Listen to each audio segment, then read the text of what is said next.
அத்தியாயம் 74. தேவியின் அருள்.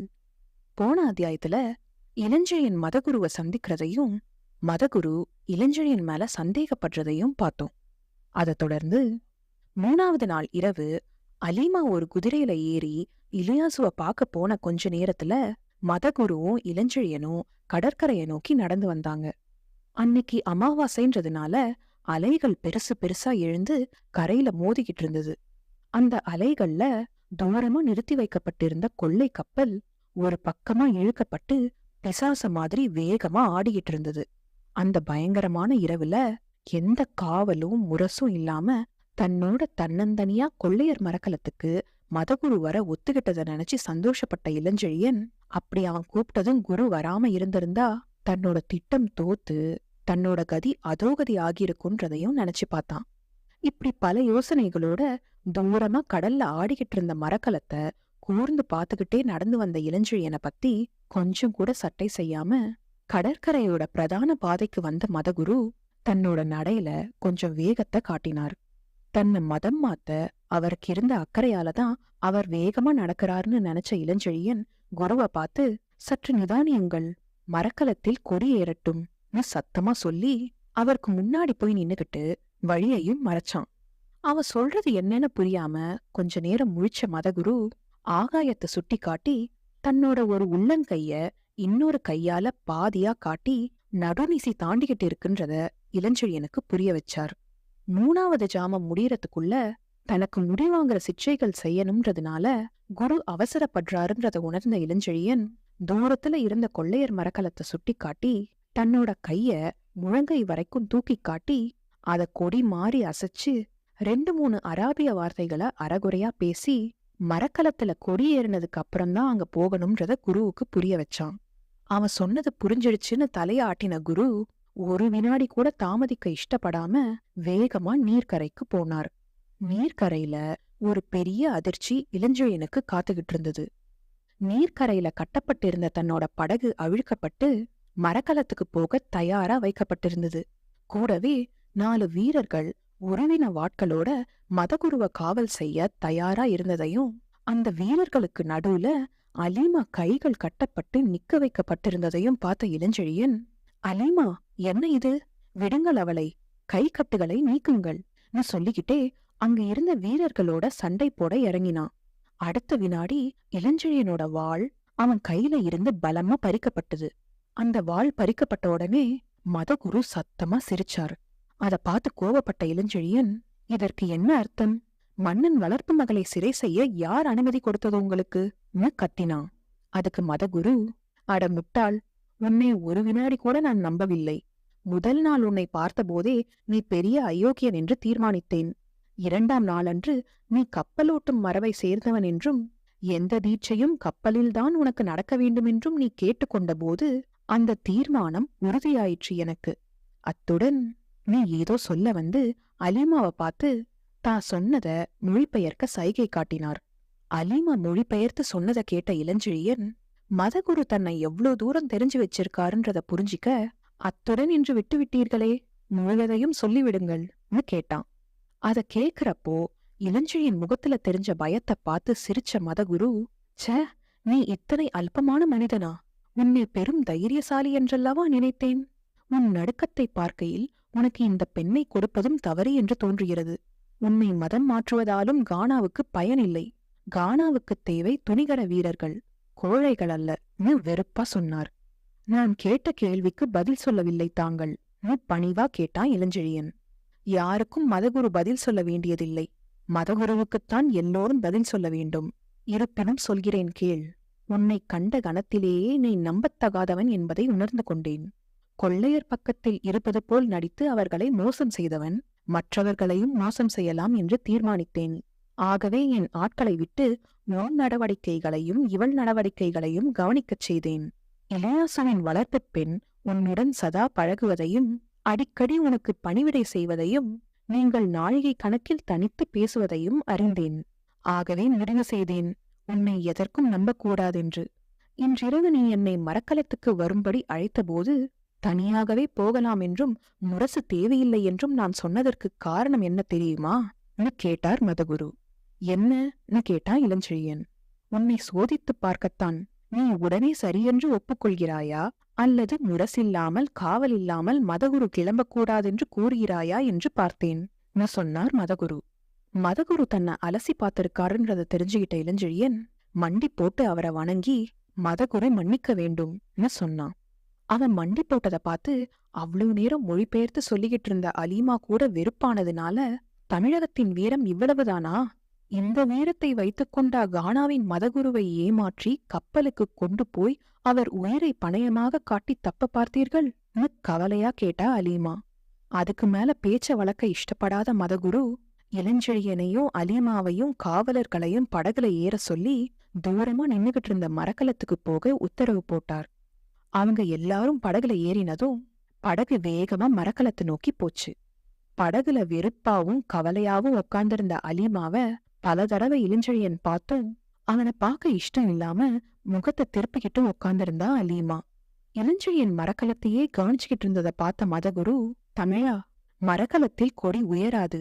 உன் நண்பர்கள் அங்கில்லை, என வீரர்கள்தான் அங்கு இருக்கிறார்கள் சொல்லி சத்தமா சிரிச்சிட்டு, மொழிபெயர்த்து உன் மணாளனுக்குச் சொல், இந்த தமிழனுடன் சதி செய்ததற்காக அவனை மதம் மாற்றுவதல்லாமல் அவன் கையையும் துண்டித்து உனக்கு திருமணப் பரிசாக திருமண தினத்தன்று தருகிறேன் அலீமாவை பார்த்து சொன்னார். அதை கேட்டு வேதனைப்பட்ட அலீமா வெறப்பாவோ இகழ்ச்சியாவோ அவர் சொன்னதை மொழிபெயர்த்து இளஞ்செழியன் கிட்ட சொல்லிட்டு கொள்ளையர் மரக்கலத்தை பார்த்தா. அவ்வளவு நேரம் அமைதியா இருந்த மரக்கலத்துல திடீர்னு வீரர்கள் நடமாடுற சத்தம் கேட்டுது. படகு மரக்கலத்தை அடையறதுக்கும் மரக்கலத்துல பந்தங்கள் ஏத்தப்படுறதுக்கும் நேரம் சரியா இருந்தது. ஆயுதம் தாங்கின 10 வீரர்கள் மத சின்னங்களை போட்டுக்கிட்டு உறவின வாட்களோட மரக்கலத்துக்கு மேல நின்னுகிட்டு இருந்தாங்க. மதகுருவோட சைகைப்படி மூலையில ஏறி மரக்கலத்தோட தளத்துக்கு போன இளஞ்செழியன் தன்னை மதம் மாத்த எல்லா ஏற்பாடுகளும் தயாரா இருந்ததை பார்த்து பிரமிச்சு போனான். அவனோட பிரமிப்பை பார்த்து சந்தோஷப்பட்ட மதகுரு, தமிழா, சாம்பிராணி நாட்டார் யாரை மதம் மாற்றுவதானாலும் அவர்கள் திருப்தியையும் கவனிப்பது சம்பிரதாயம். இந்த தளத்தில் மத சிக்ஷைகள் நடக்க வேண்டும் என்று விரும்பினாய், அப்படியே நடக்கப் போகிறது. ஆனால் என்னை கைப்பற்றி மன்னனை மிரட்டி கப்பலுக்கு ஆட்களை பெற்று நீ தப்பியிடலாம் என்று நினைத்தது மட்டும் நடவாது சொல்லிட்டு 2 வீரர்களை பந்தங்களை பிடிக்க சொல்லி அந்த 2 பந்தங்களுக்கு நடுவுல இளஞ்செழியனை மண்டி போட்டு உட்கார சொன்னார். இளஞ்செழியன் அப்படி உட்கார்ந்ததும் மத்த வீரர்களை அவனுக்கு காவலா சூழ்ந்து நிக்க சொல்லி அவரும் இளஞ்செழியன் முன்னாடி மண்டி போட்டு உட்கார்ந்து கண்களை மூடிக்கிட்டு சத்தமா அராபிய மொழியில ஏதோ மந்திரங்களை சொன்னார். அவர் மந்திரம் சொல்றப்போ வீரர்கள் பயபக்தியோடு தலகுனிஞ்சு மௌனமா இருந்தாங்க. அலீமாவும் தலகுனிஞ்சு நின்னுகிட்டு இருந்தா. அடுத்து நடக்க போற சம்பவங்களை நினைச்சு வருத்தப்பட்ட அலீமா இளஞ்செழியனோட தலையில இருந்து அடர்த்தியா சுருண்டு சுருண்டு தொங்கிக்கிட்டு இருந்த முடிய பார்த்து, இத்தனை அழகான குழல்கள் இன்னும் கால் ஜாமத்திற்குள் நீக்கப்படுமே. மதகுருவை கடத்திச் செல்ல முயன்றபோது இவரை பெரிய வீரர் என்று எண்ணி உள்ளம் மகிழ்ந்தேனே. இதோ இப்படி நடுங்கி தலை குனிந்து வணங்கி கிடக்கிறாரே, எத்தனை பரிதாபம்! இல்லை இல்லை, இதெல்ல பரிதாபம். இத்தகைய மனிதரிடம் என் உள்ளத்தை பறிகொடுத்தேனே, அதுதான் பரிதாபம். அது கூட பரிதாபம் இல்லை. இவருடன் தமிழ்நாடு செல்லலாம், அங்கு எனது ராணியை சந்திக்கலாம் என்று திட்டங்களிட்டேனே, அதுதான் பரிதாபம். தனக்குத்தானே எதையெதையோ சொல்லிக்கிட்டு வருத்தப்பட்டா. கால் ஜாமத்துக்கு அப்புறம் தன்னோட ஜபத்தை முடிச்சுக்கிட்ட மதகுரு, சிற்றை செய்பவர்கள் வரட்டும் உத்தரவு போட்டு எழுந்து நின்னார். அவர் கூரையை இளஞ்செழியனோ எழுந்திருக்க முயற்சி பண்ணதை பார்த்து, இரு ஐசிஸ் தேவியின் பூரண கிருபை உனக்கு வரவில்லை. முதலில் உன் தலைமயிர் எடுக்கப்பட வேண்டும். பிறகு நான் மந்திர நீரை தெளிப்பேன். பிறகுதான் இந்த கடன்கள் முடியும் சொன்னார் மதகுரு. ஆனா அவர் சொன்னதை லட்சியம் செய்யாத இளஞ்செழியன் எழுந்து நின்னான். அதை பார்த்து காவலர்கள் அவன் மார்புல கத்திய வச்சு மண்டையிட்டு உட்கார் சைகையில சொன்னாங்க. அத கொஞ்சம் கூட சட்டை செய்யாத இளஞ்செழியன் அலீமாவை பார்த்து, அலீமா, தலைமயிரை வாங்க வேண்டிய அவசியமில்லை என்று சொன்னான். அலீமா ஒன்னும் புரியாம முழிச்சா. மதகுரு சொல்றத செய்யலனா இளஞ்செழியன் அங்கேயே கொல்லப்படுவான்றதுனால, வேண்டாம் வேண்டாம், மண்டியிட்டு உட்கார்ந்து விடுங்கள், சிற்றை நடக்கட்டும், இல்லையேல் உங்கள் உயிர் போய்விடும் கெஞ்சினா. அவனோட நடுக்கத்தை பார்த்த இளஞ்செழியன், நான் சொன்னதை மொழிபெயர்த்து குருவிடம் சொல் சொன்னான். அதை கேட்டு கோவப்பட்ட மதகுரு, என்ன சொல்கிறான் தமிழன் கேட்டார். தலைமயிரை வாங்க வேண்டிய அவசியம் இல்லையாம் தட்டு தடுமாறி மொழிபெயர்த்து சொன்னா அலீமா. காரணம் என்னவாம் கேட்டார் குரு. சிக்ஷை இல்லாமலே ஐசிஸ் தேவியின் அருள் எனக்கு கிடைத்து விட்டது. என் மதகுருவுக்கு தெரியும்படியாக சொல் அலீமா சொன்னா இளஞ்செழியன். அதுக்கப்புறம் இளஞ்செழியனும் மதகுருவும் ஒருத்தர் நேருக்கு நேர் பார்த்து பேச ஆரம்பிச்சாங்க.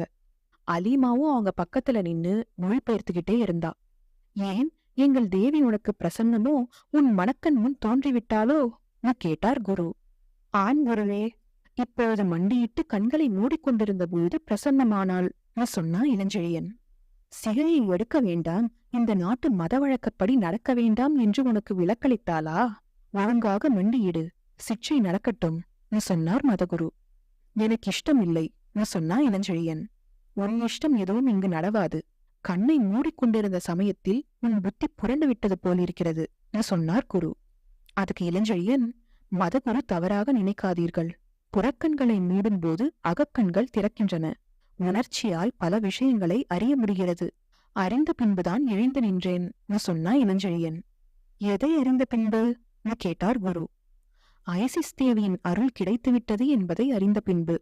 ஐசிஸ் தேவி தனது மதத்தில் என்னை சேர்த்து கொள்ள இஷ்டப்படவில்லை என்பதையும் அறிந்தேன் சொன்னா இளஞ்செழியன்.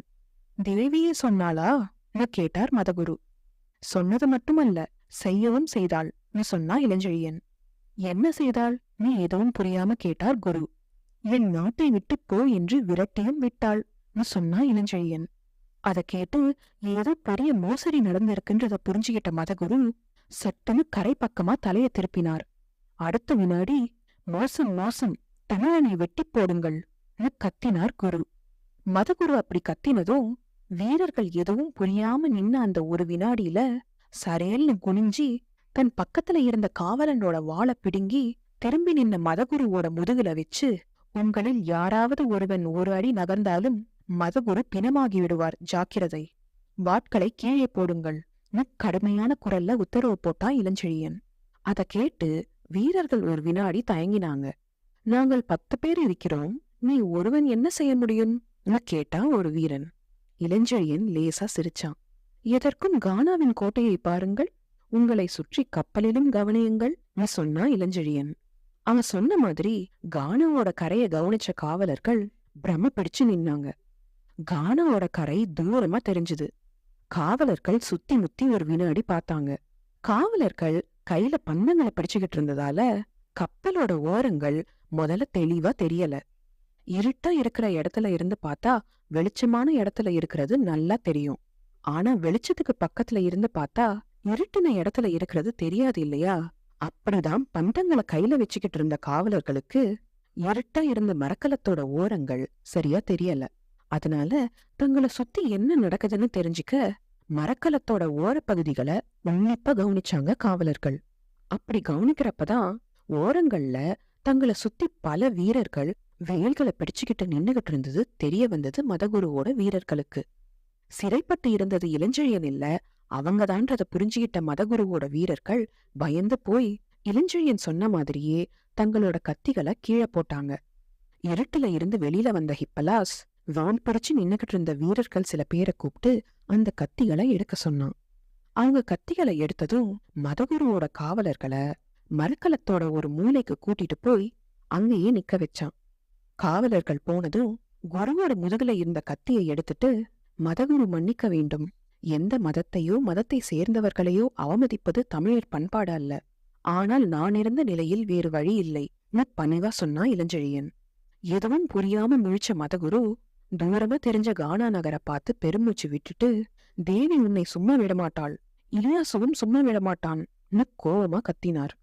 நிராதரவான நிலைமையிலையும் தைரியமா தன்னை எதிர்த்து கத்துற மதகுருவ மரியாதையோட பார்த்த இளஞ்செழியன், மதகுருவே, இலியாசுவை பற்றி எனக்கு கவலை இல்லை. ஆனால் ஐசிஸ் தேவி கருணை வாய்ந்தவள். தேவியை நான் மறக்க மாட்டேன். தமிழகம் சென்ற பின்பும் மறக்க மாட்டேன். தெய்வம் கருணையின் சுரூபம். அது எந்த உருவில் இருந்தாலும் அதர்மத்திற்கு இடம் கொடாது. இது பாரத நாட்டு வேதாந்தம். தேவி கருணை வாய்ந்தவள்.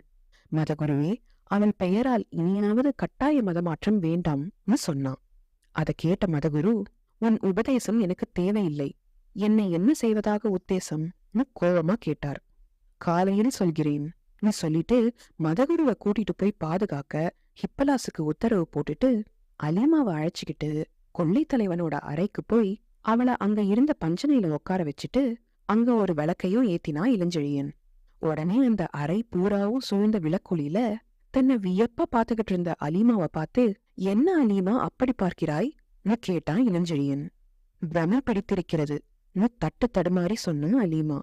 உலகமே ஒரு பிரமைதான் அலீமா சொன்னா இளஞ்செழியன். எப்படி மதகுருவை ஏமாற்றினீர்கள் கேட்டா அலீமா. இளஞ்செழியனோ அலீமாவுக்கு அதை விவரமா சொன்னான். அதை கேட்டு இன்னும் பிரமிச்சு போனா அலீமா.